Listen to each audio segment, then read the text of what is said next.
Victor's hand was already moving through the air when it stopped, frozen in place as though it had struck an invisible wall.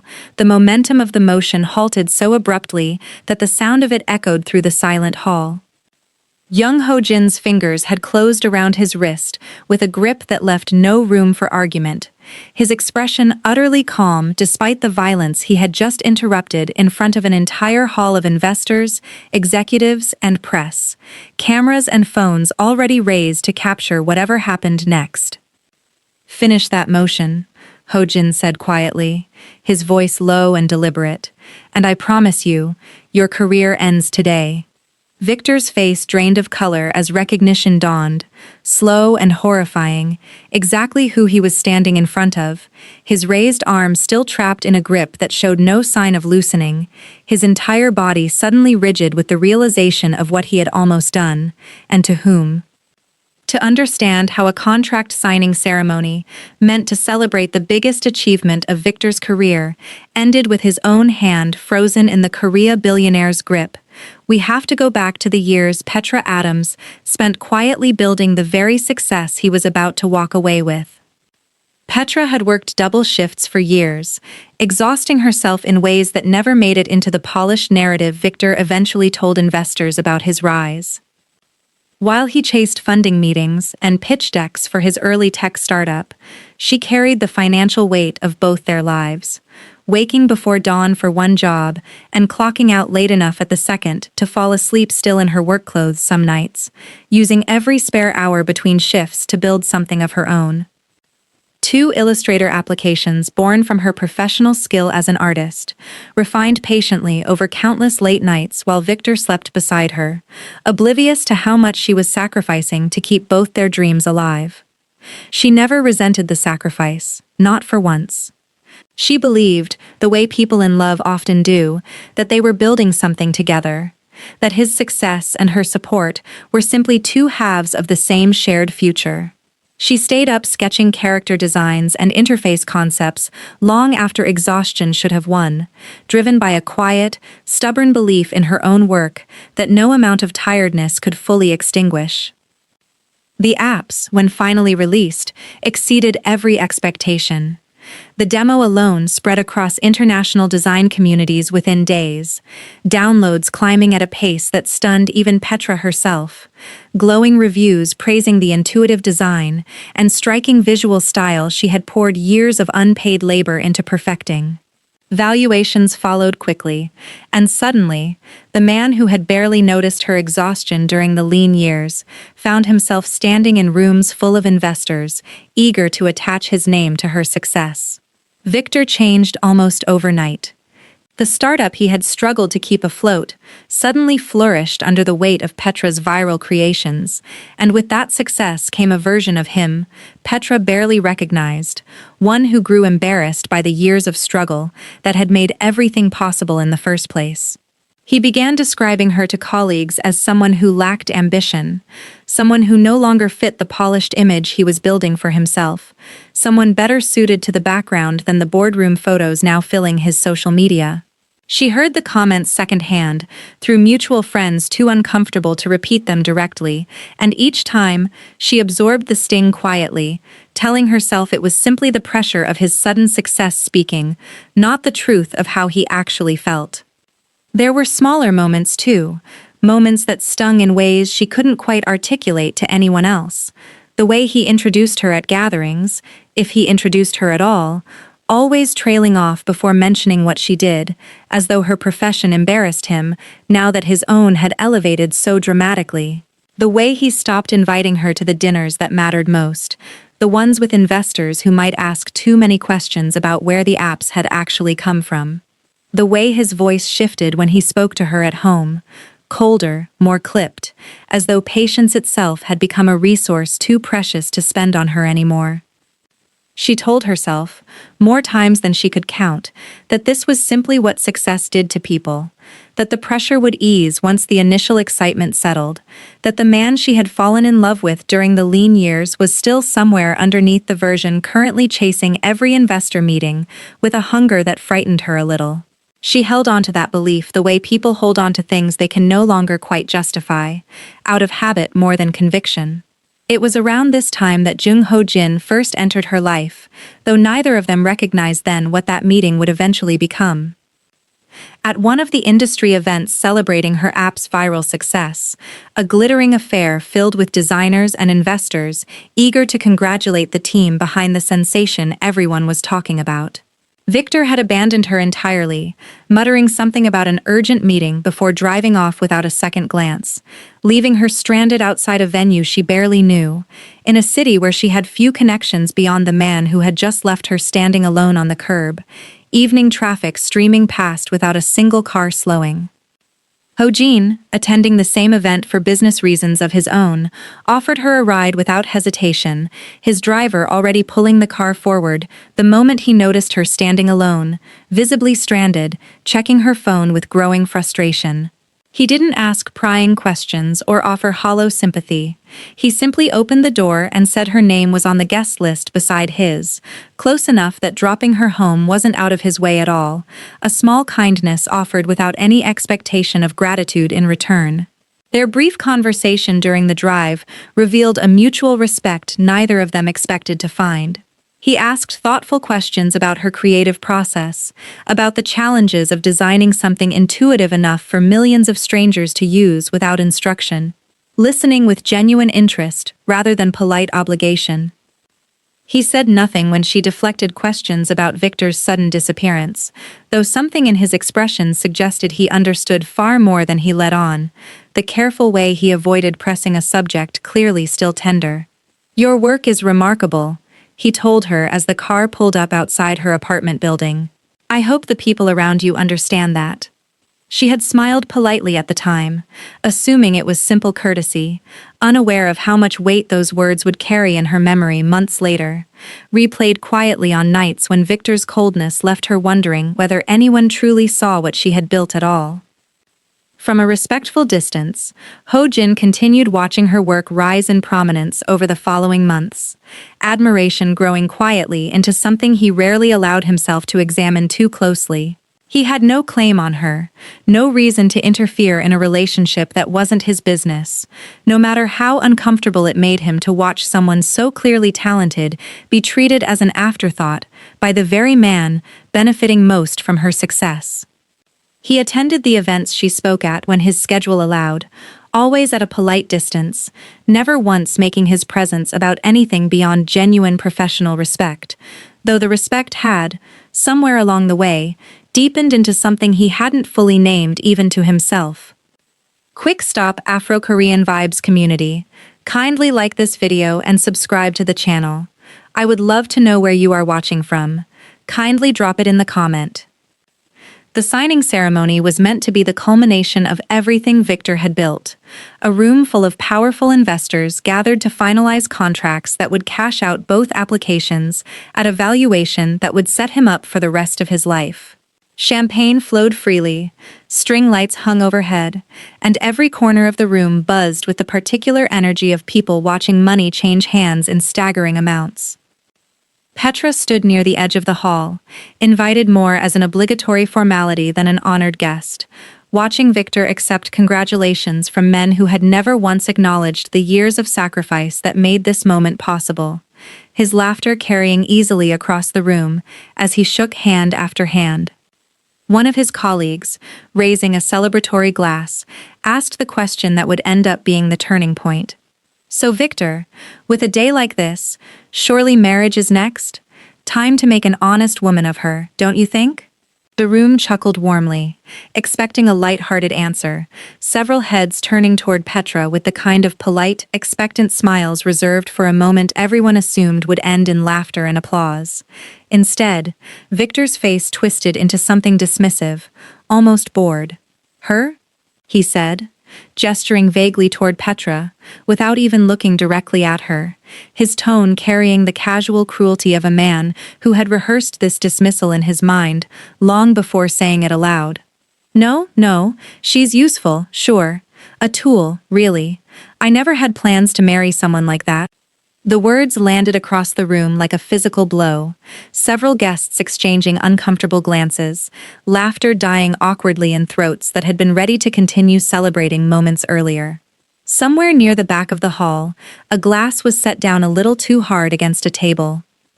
Petra felt something inside her go very still. She had absorbed years of quiet dismissal, had told herself repeatedly that his coldness was simply the pressure of success speaking, rather than the truth of his feelings.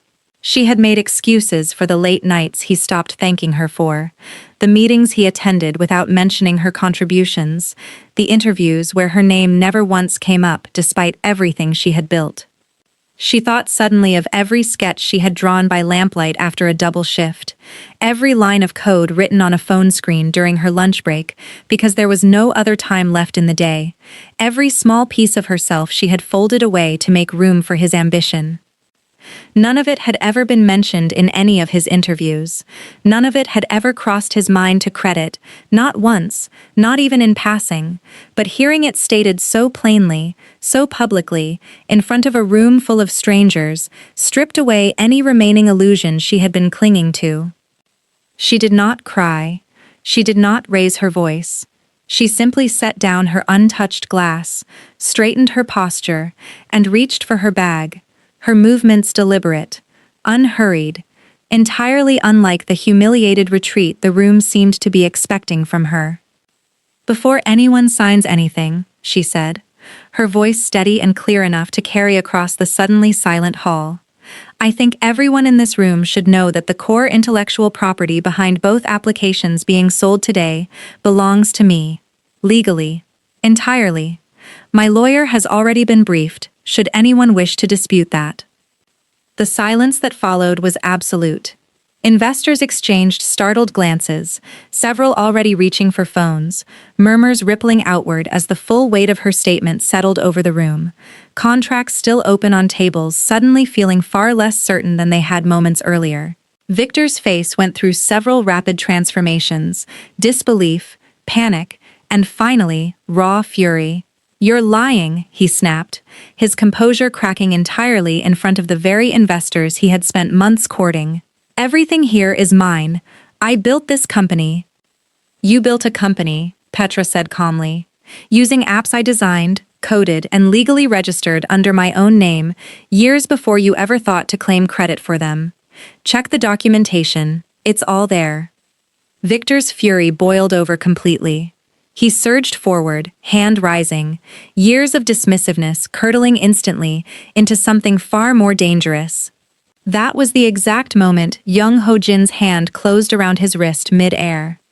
"Let go of me," Victor demanded, though his voice had already lost its earlier confidence, panic creeping in as he registered exactly whose hand had stopped him, his arms straining uselessly against a grip that didn't budge. "Not until you understand something clearly," Ho-jin said, his grip unyielding, his voice carrying the kind of quiet authority that made the entire room fall completely silent, watching, no one daring to move or speak. "You just attempted to strike a woman in front of dozens of witnesses, after publicly humiliating her, after building your entire empire on work she created, while you took credit for it. I run one of the most influential legal firms in this city, Victor.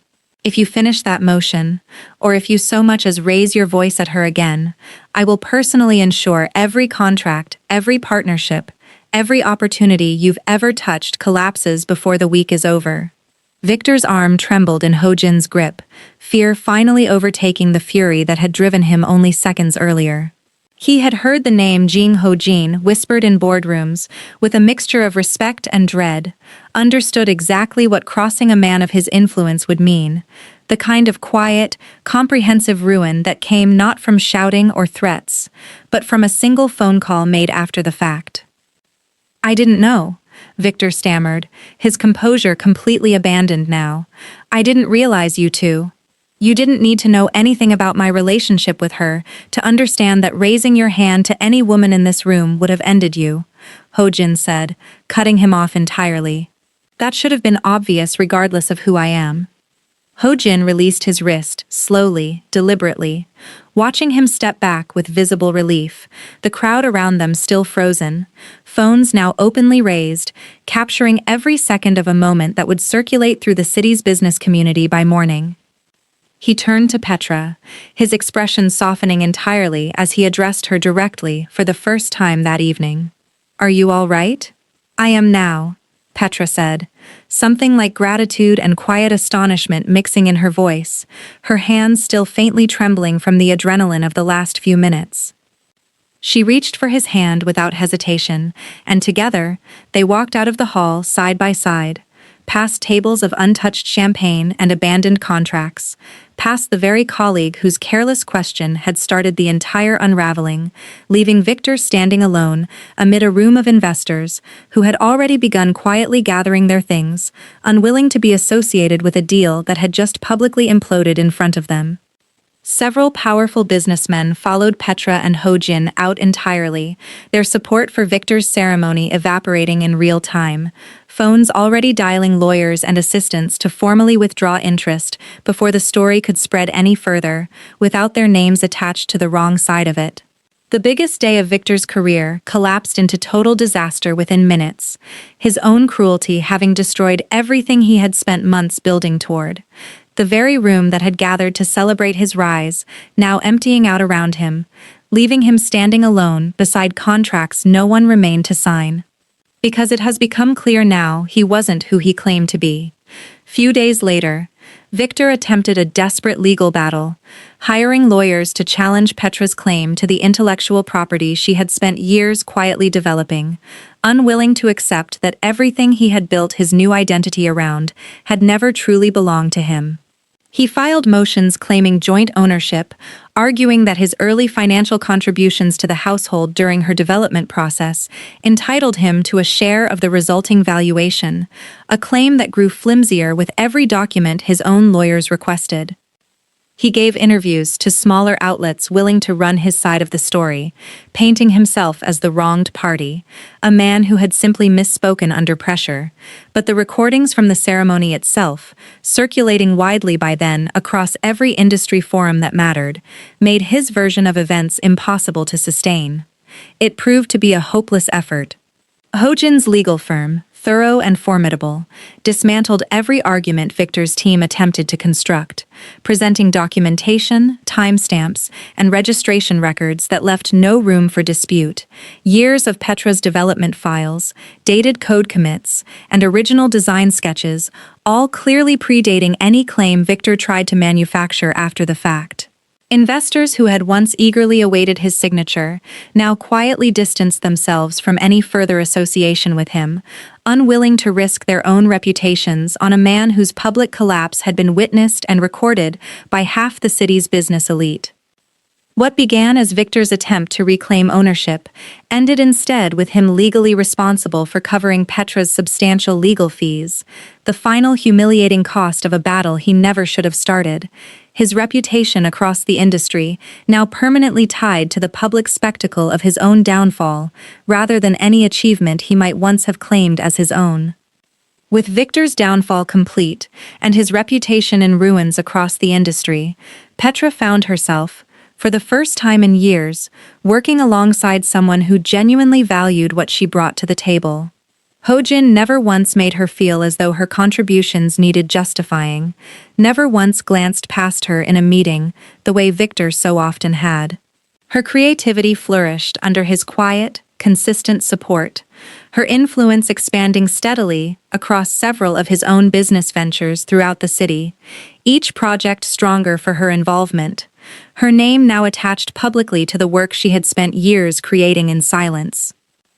She found herself, for the first time in longer than she could remember, waking each morning without the low hum of dread that had accompanied so many years beside Victor, the constant careful management of his moods, the quiet erasure of her own needs to accommodate his ambition. With Ho-jin, there was no performance required, no version of herself to shrink in order to make room for someone else's comfort. He asked about her ideas in meetings and actually waited for her answer instead of moving on to someone else. He credited her by name, in press releases, in investor calls, in the small, unglamorous moments no camera would ever capture, simply because it was true, and he saw no reason to hide it.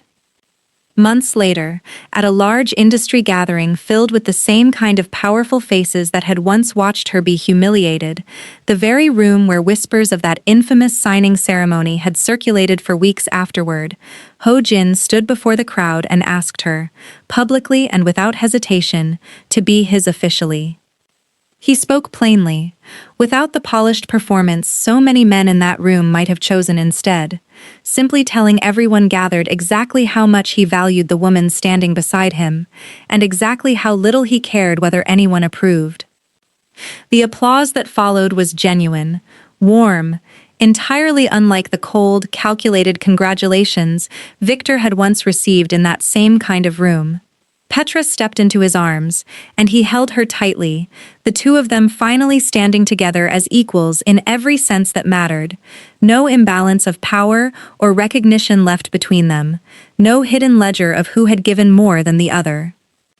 That evening, over a quiet dinner far from the noise and spectacle of the gathering, they raised their glasses to each other, to everything survived, and to everything still ahead, the future stretching out before them for the first time in either of their lives, without the shadow of someone else's cruelty hanging over it, just two people who had finally found in each other exactly what they had always deserved.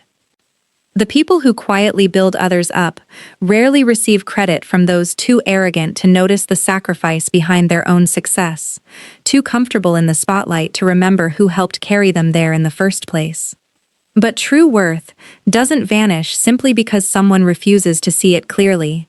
It waits, patiently, through every dismissal and every quiet humiliation, until it finds someone capable of recognizing it fully. And when it does, everything that was once taken for granted finally receives the honor it always deserved, standing tall in the very rooms where it was once made to feel small. If you enjoyed this story, don't forget to subscribe for more amazing Afro-Korean drama stories, and we'll see you in the next one.